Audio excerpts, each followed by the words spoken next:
Good evening, ladies and gentlemen. Hope that you're doing well and having a fantastic day. Thank you, as always, for stopping in, dropping by, and just being here.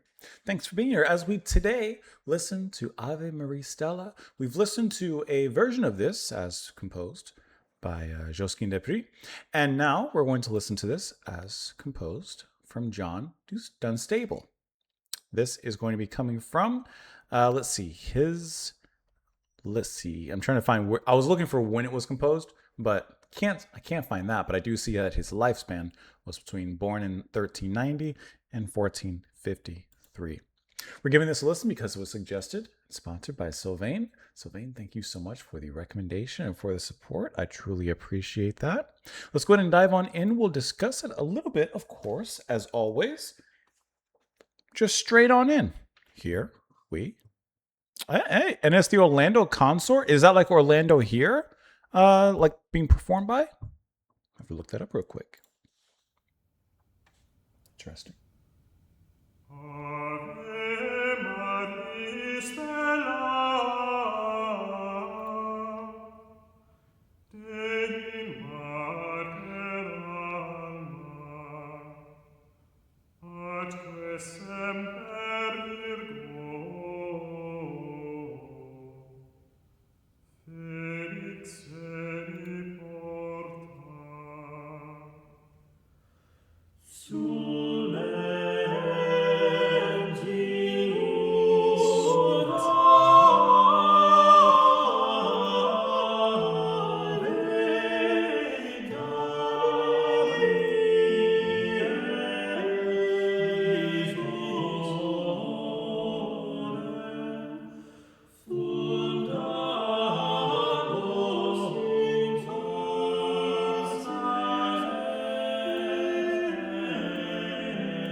There's a lightness to it.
The first thing that stands out to me, especially in comparison with the version that we had heard previously, is just how the two words I would describe this as are light and fluffy. And I hate to dive into kind of a cake analogy and a frosting analogy, but there is something incredibly light, fluffy, and sweet about this particular version, about this particular composition, and the way it's approached, the way it's sung. Like I said, by the Orlando Consort is who credit would be going to towards the actual performance here. And they do such a phenomenal job of bringing a lightness into the music. There's something very delicate about their performance. And I like how they have certain moments where melodically they'll kind of sweeten the deal. You know, we heard it previously on the other version as well from Dupree, but you know, you hear the there's another voice that comes in just a little bit of a I can't do it. I'm not going to try to. But it's kind of like as you know, those on the front kind of take the lead and kind of sweep in with those beautiful melodic notes. There's another vocalist that comes and just adds a little bit of a vocal riff and then backs off back into the background. And it's kind of interesting where, like, if I was to try and compare that with, let's just say, for example, like pop music or R&B music, and let's just say the singer, they're singing, they're doing their thing, and then they go into those vocal riffs, or maybe it's like, da, da, da, da, da. I don't know, that's my song, but da da da da da da da da da, like they do a little vocal riff, right? But instead of that being part of the one vocalist and that particular person's job, it's kind of split up and divvied out among the rest of them. And so one may take a little bit of a lead, then back off, then the other one comes in with just that fun vocal riff that's kind of soulful, a little modern, and then pulls it back and kind of relinquishes the reins back to whoever takes lead.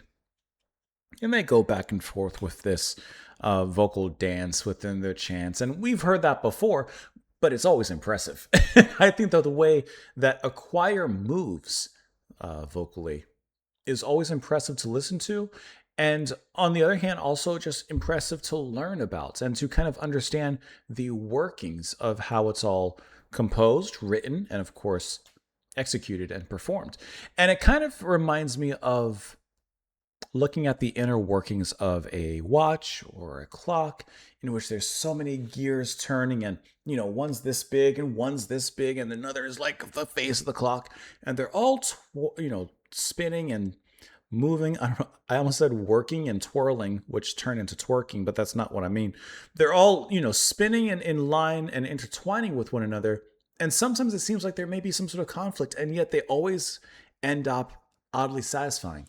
And so listening to the performance here, to kind of boil it back down, is oddly satisfying. Actually, not even oddly satisfying. It's just satisfying to listen to. And I thought that those particular moments of, like I said, something of a modern vocal riff kind of stood out in a really nice way. And it kind of gave us kind of a soul-esque sound, in my opinion, my kind of estimation. We've kind of read about a little bit of information already about the Ave Maria Stella, but just at least look at it again and a little bit more, reiterate. Latin for Hail, Star of the Sea, a medieval Marian hymn, usually sung at the Vespers.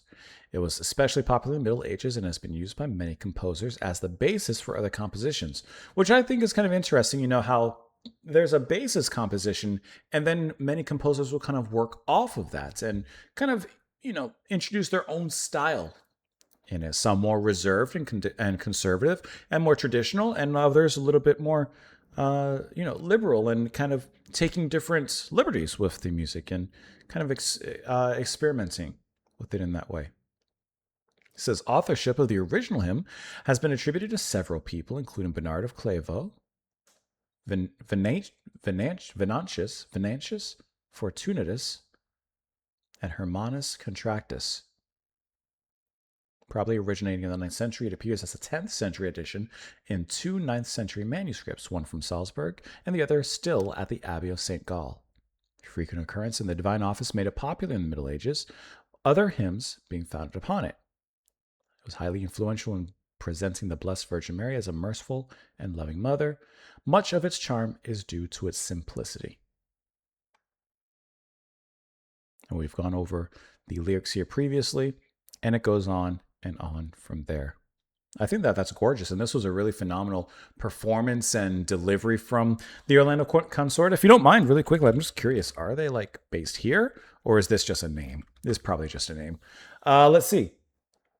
They were a British vocal consort, which is best known for performing Renaissance concerts or choral music rather, and they disbanded in 2024. Well, there you go. But I do see that they have a video that's made it into the Library of Congress as well. All right, you guys, let me know what you all thought, of course, down below. I hope that you enjoy this. Hopefully, this was something that maybe brought a little calm, a little peace, a little relaxation, or maybe even a little thought and contemplation. I had the rhyme. Please clap. I just had to spin it all together. Sylvain, thank you once again so much for the support, for the request. I appreciate that. I hope you all have a fantastic rest of your day, and I will see you later. Bye.